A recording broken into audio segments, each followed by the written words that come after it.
Hey everybody, welcome to the channel and welcome to Celebrate Sausage. I hope you're having a great day. My name is Eric and I'm glad you could join us for the season finale of Celebrate Sausage Season 2 because in today's episode, we're going to be making a historic sausage that dates back over 2,000 years. Today, we're going to be making the Saucisson sec.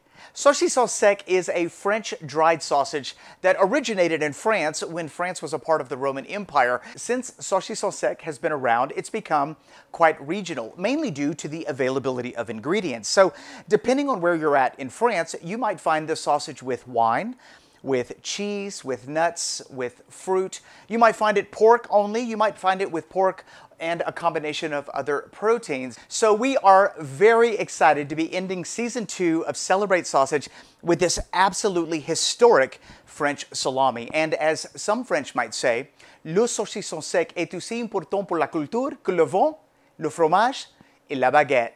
Before we begin this episode, I would like to take a moment and thank today's sponsor. This video was sponsored by Haley Homes. Haley Homes is a US-based company that sells unique, high-quality gifts for just about every occasion. They sell everything from coasters, picture frames, bottle openers, and of course, cutting boards. We upgraded our cutting board to the extra large cutting board from Haley Homes, and it has made a world of difference. Not only is our cutting board a beautiful centerpiece in our kitchen, but it allows me to work more comfortably as I make sausages. What I particularly enjoy about Haley Homes is that you can customize some of their products with a personalized logo. So whether you're buying a gift for a friend or family member and you want to make it extra special, or whether you are getting a charcuterie board, a cheese platter, or an upgraded cutting board and you want to put your own personalized logo right there on it, Haley Homes can make that happen. In the description box below, I'm going to put a link to Haley Homes' website, and they have been kind enough to extend a discount code to those of you watching Celebrate Sausage. So if you need a charcuterie platter, a cheese plate, or an upgraded cutting board, or if you know someone who would appreciate a really thoughtful, high-quality gift, be sure to check them out. Use the discount code. We want to thank Haley Homes for sponsoring this video. Let's make saucisson sec. Let's get started with this French salami. The first thing we're going to do is prepare a mold culture. This particular mold is a protective mold that grows on the outside of the salami, and that's going to keep bad molds from contaminating it. It's called Penicillium nalgiavense, and all we're going to do is prepare this a couple hours ahead of time so that it can rehydrate. We're going to set that to the side, and we'll get back to that in a minute. Saucisson sec is a pork salami, and so we're going to be using lean pork and pork back fat at a ratio of 70% lean to 30% fat. You can very easily use fatty pork shoulder if that's what you have available. No problem there. And notice our meat has been cut up into small cubes. We're going to partially freeze that before we grind it. We want the temperature of our meat to be between 32 and 34 degrees Fahrenheit. Now we're doing a grind here on the 6mm plate. Notice how it's coming out nice and loose, and that is perfect. So let's put that back in the freezer and get our spices together. We've got a little salt, a little dextrose, a little cure number 2. We're going to be adding some black pepper and some minced garlic. And really, that's it. I mean, it's a very simply seasoned salami. We're going to come back with just a little white wine to seal the deal. And be sure to check the description box below for a link to this recipe. Saucisson sec is a fermented salami, and so we're going to be adding a bacterial starter culture to aid in fermentation. This is just a collection of bacteria that are going to develop the flavor, the color, and produce a safe product. And so we're just going to rehydrate that in some distilled water for about 30 minutes prior to using, and then we're going to set that to the side. While that's rehydrating, we're going to get our casings ready. And I gotta say, for salami, my favorite casing is the 61mm protein line casing from the Sausage Maker. They normally take about 2 months, and I gotta admit, I'm cutting it a little close because 2 months from today is October 30th. So I sure do hope nothing goes wrong with this salami. Okay, let's mix our meat. I've re-chilled the meat because during the grinding process, the temperature of the meat rose a little higher than I wanted it to. And so you just want to make sure that the temperature of your meat and fat stays below 34 degrees, even better 32 degrees during the entire process. As you can see right here, mine's partially frozen, which should give me some really nice marbling after it's finished. So we'll have to see. We've added the starter culture. We just drizzled that on in there. And now we're going to go ahead and add our spices and our white wine. And at this point, we're just going to mix our meat until it begins to get sticky. And you're going to notice during the process of mixing that the texture, the consistency of the meat most definitely changes. It goes from being relatively loose to relatively tacky.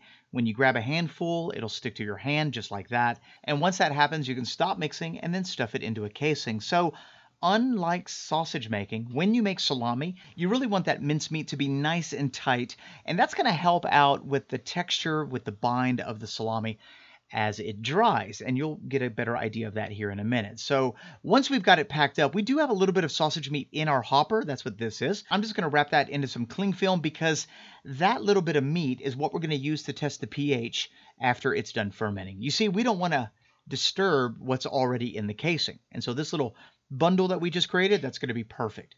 Once we get everything tied up, we're just going to prick our salami on all sides, making sure we get rid of any air pockets. And then remember that mold that we prepared at the beginning of this video? We're now going to brush that on. Now you could spray it on with a spray bottle. You can dip it, if you want to do that. I personally find that brushing it on uses the least amount of product and it's still very effective. The last thing you want to do is weigh your salami. This is going to let you know when it's ready. So we're going to write down our actual weight. And then we're going to write down our target weight. Now you can target anywhere between a 30 to 40% weight loss. I normally target a 35% weight loss. So for me, when this salami hits 680 grams, it's going to be ready to eat. Now that all that's behind us, the last thing that we need to do is ferment our salami. And to ferment your salami, you just got to make sure that you place it in an area that's conducive for fermentation. Every starter culture is different, but the starter culture that we used in this salami likes a temperature of 75 to 85 Fahrenheit with a high humidity. A very popular place to ferment your salami is inside of your oven with only the light on. You should be able to get to that 75, 85 Fahrenheit temperature.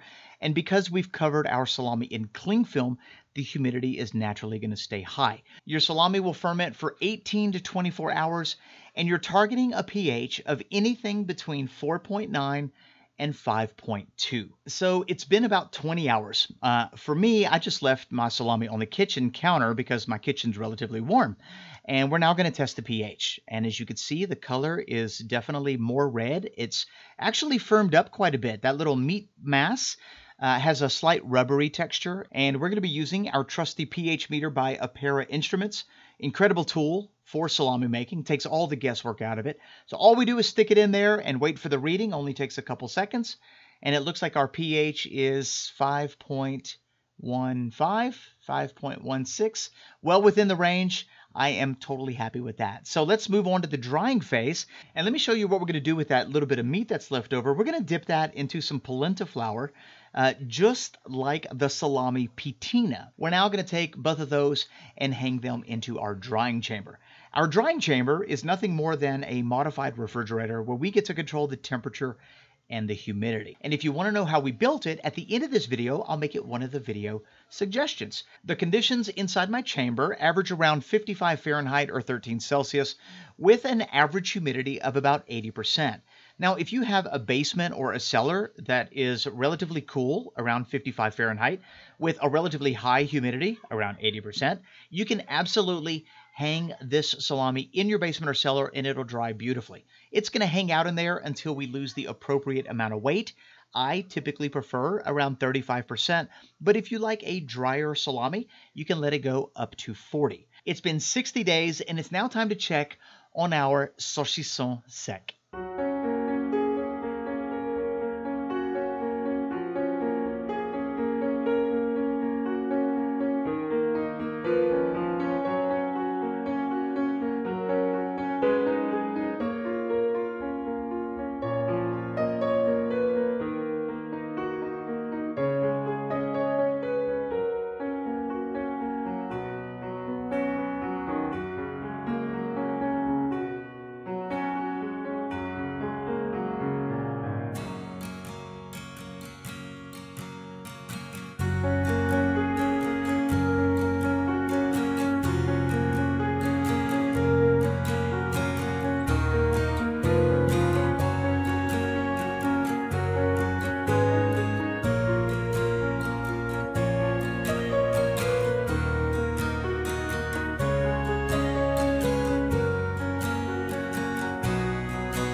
And now it's time to try the French Saucisson sec, and the timing couldn't have been more perfect with this salami. We literally just took it out of the chamber and it came out stunning. Beautiful color, great marbling, great texture. I mean, that is really bound together well. And, ooh, wow, that is intoxicating. I mean, it almost has a truffly, almost almond butter type of smell. Slightly fermented, definitely aged. Wow, that's nice.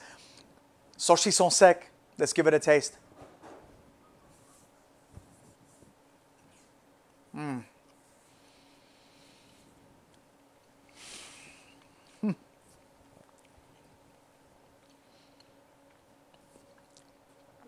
Wow.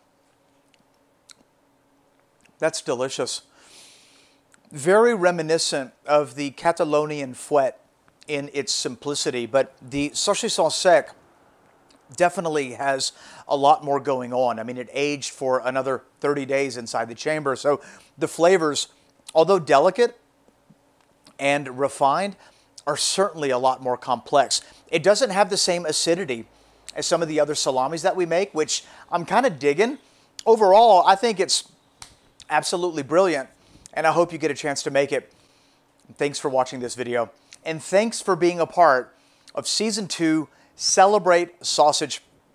If you have any questions about this Saucisson sec or about any of the projects that we've done, be sure to leave them in the comment section below. If you liked this video, found it helpful or entertaining, or if you would like to see a Season 3 of Celebrate Sausage, smash that like button. And if this is the first video that you've seen from our channel, you caught us at the tail end of a month-long series called Celebrate Sausage. At the end of this video, you'll find a playlist which will take you back to the beginning. You can watch all the episodes, and if you have any questions, leave me a comment. Thanks a lot for watching. We will now return to our regularly scheduled programming.